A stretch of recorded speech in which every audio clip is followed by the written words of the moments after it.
بسم اللہ الرحمن الرحیم۔ السلام علیکم۔ صحیح بخاری حدیث نمبر 8۔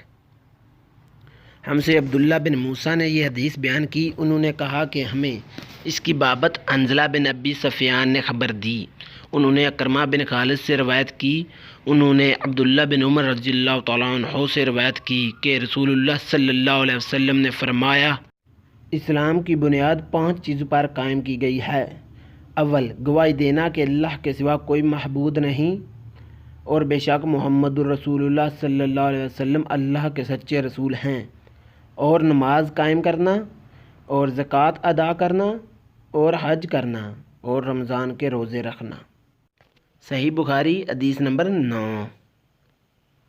ہم سے بیان کیا عبداللہ بن محمد جعفی نے، انہوں نے کہا ہم سے بیان کیا ابو عامر عقدی نے، انہوں نے کہا ہم سے بیان کیا سلمان بن بلال نے، انہوں نے عبداللہ بن دینار سے، انہوں نے روایت کیا ابو صالح سے، انہوں نے نقل کیا ابو ہریرہ رضی اللہ تعالیٰ عنہ سے، انہوں نے نقل فرمایا جناب نبی کریم صلی اللہ علیہ وسلم سے، آپ صلی اللہ علیہ وسلم نے فرمایا کہ ایمان کی 60 سے کچھ اوپر شاخیں ہیں، اور حیا یعنی شرم بھی ایمان کی ایک شاخ ہے۔ صحیح بخاری حدیث نمبر 10۔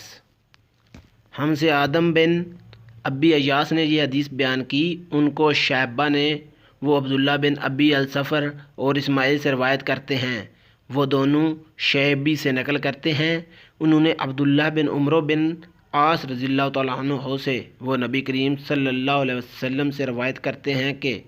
آپ صلی اللہ علیہ وسلم نے فرمایا، مسلمان وہ ہے جس کی زبان اور ہاتھ سے مسلمان بچے رہیں، اور مہاجر وہ ہے جو ان کاموں کو چھوڑ دے جن سے اللہ نے منع فرمایا ہے۔ اور ابو عبداللہ امام بخاری نے فرمایا اور ابو معاویہ نے فرمایا کہ ہم کو حدیث بیان کی داؤد بن ابی ہند نے، انہوں نے روایت کی عامر شعبی سے، انہوں نے کہا کہ میں نے سنا عبداللہ بن عمرو بن عاص سے، وہ حدیث بیان کرتے ہیں جناب نبی کریم صلی اللہ علیہ وسلم سے وہی مذکورہ حدیث، اور کہا کہ عبداللہ نے روایت کیا داؤد سے، انہوں نے عامر سے، انہوں نے عبداللہ بن عمرو بن عاص سے، انہوں نے نبی کریم صلی اللہ علیہ وسلم سے۔ صحیح بخاری حدیث نمبر 11۔ ہم کو سعد بن یحییٰ بن سعد اموی قریشی نے یہ حدیث سنائی،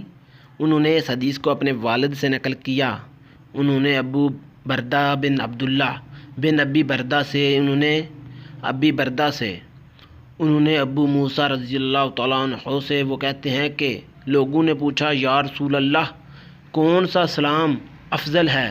تو نبی کریم صلی اللہ علیہ وسلم نے فرمایا، وہ جس کے ماننے والے مسلمانوں کی زبان اور ہاتھ سے سارے مسلمان سلامتی میں رہیں۔ صحیح بخاری حدیث نمبر 12۔ ہم سے حدیث بیان کی عمرو بن خالد نے، ان کو لیث نے، وہ روایت کرتے ہیں یزید سے، وہ ابو الخیر سے، وہ عبداللہ بن عمرو بن عاص رضی اللہ تعالیٰ عنہ سے کہ ایک دن ایک آدمی نے نبی کریم صلی اللہ علیہ وسلم سے پوچھا کہ کون سا اسلام بہتر ہے؟